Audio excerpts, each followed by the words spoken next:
It was the day the Fire Nation attacked. Toki's eating again while I'm filming. Weird smacking noises ensue. Hi, I'm sayakatcosplay and welcome to, once again, not my workshop. It's holiday season and I'm running out of energy to make tutorials, so I thought today would just be another nice, chill, like, sit on my couch and talk video. And today I decided I was going to tell a story about the time the Fire Nation attacked at Katsucon 2016. This is a fun story. I mean, it wasn't fun at the time, but looking back at it, it's pretty hilarious and I thought it would make a good video. So I'm going to tell a story of the time there was a fire alarm that went off at a convention. This is the only convention that I've been to where this has happened, and talk about what happened, the circumstances, how I almost got hypothermia, and all that fun stuff. So if you want to listen to my experience of the Great Fire Nation attack of 2016, thanks for sticking around, and here we go. Coffee. Decaf, because I can't have caffeine. Katsucon 2016, I was still pretty new to cosplay and new to the cosplay community and newer to cons, and at that time I had no chill and I brought 5 costumes to Katsucon that year. Friday was fine. I wore 2 different costumes that day. I think I had worn my Zelda armor and then Mimi later in the day. So that's one big armor on Friday, and then Saturday I was planning to wear both my Diablo cosplay and Kerrigan later in the day, which I think about it now and kind of, I don't know what I was thinking. One big armor is bad enough. 3 huge costumes armors in one weekend.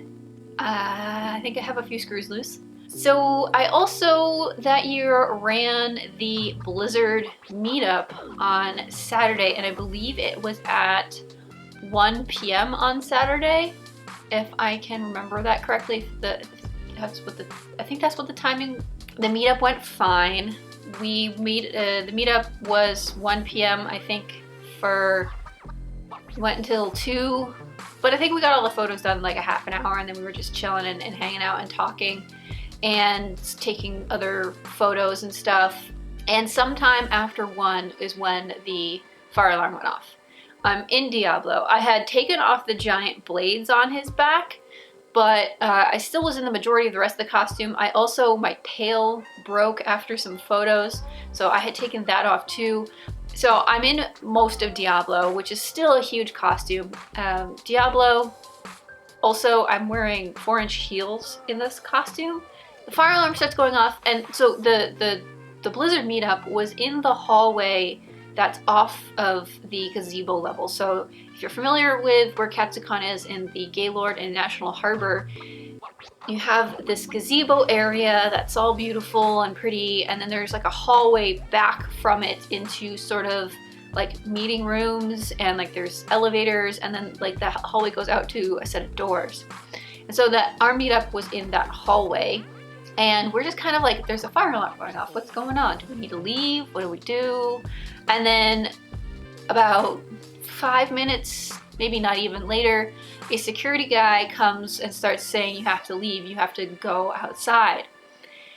And we're like, uh-oh, this is a real fire alarm? Like, what's happening? And like, I'm in Diablo. I'm in this giant costume.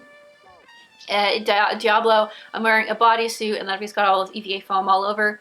So we have to go outside. I am not mobile in this costume whatsoever. I have to walk super slow. I can't walk very fast. I've got this giant headpiece on. And so we have to go outside, and the doors that go out are the ones that go out to the parking garage. Here's something I haven't mentioned yet about Katsu 2016. It was cold. It was probably one of the coldest Katsucons I've been to. It was that day, on that Saturday, probably had a high of about 20 Fahrenheit. I think that's like 4, 5, 6 Celsius. It's cold.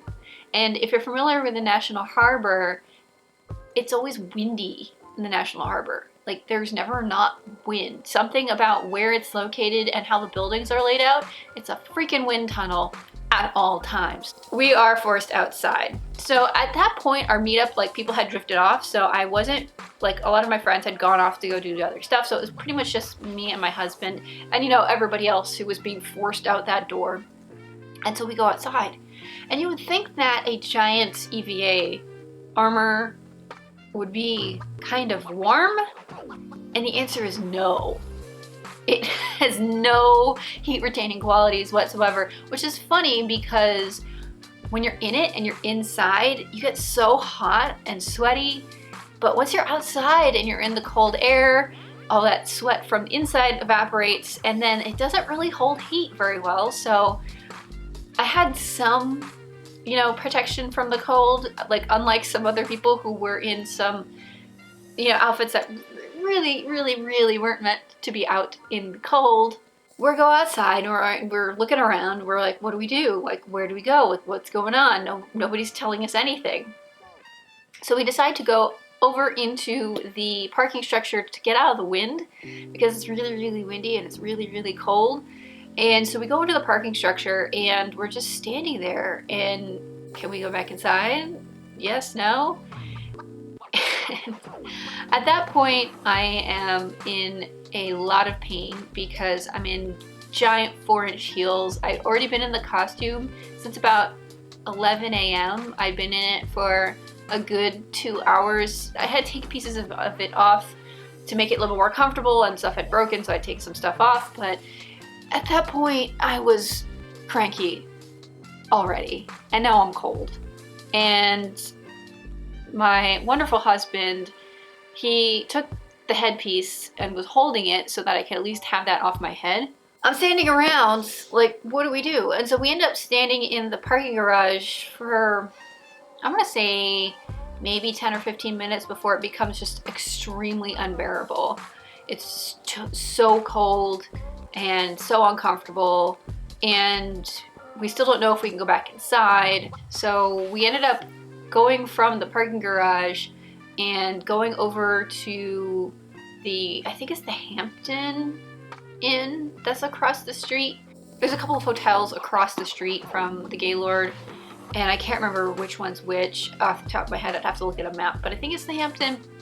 So we ended up going over across the street to take refuge in the Hampton, and the Hampton is just full of people. Like the lobby area there is just crammed full of cosplayers who are all obviously also incredibly cold and like confused, and nobody knows what's going on. And we managed to get mostly inside the Hampton, but we're still kind of like in front of the door, so it's not like super warm, but it's better. It's better than what it was over in the parking garage.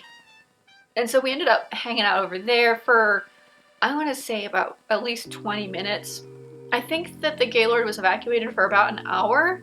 So eventually someone finds out that we can go back into the Gaylord. Yay. But that means going back out in the cold, but it took me about 5 minutes to make that walk back over to the Gaylord. And at this point, we had been outside and in the cold and uncomfortable, and I'm in these ridiculous heels and this ridiculous costume, because at that point I was just shivering. Like, I could not get warm, even being in the Hampton or the other hotel for a little while. Like, I was just so cold. My husband had to like strip me out of the costume, A, because I can't get in and out of that costume by myself, and B, I was just so cold that I like couldn't do a lot with my hands. And then I ended up sitting in the shower for a good 20 minutes just to like warm myself back up and try and bring my body temperature back up.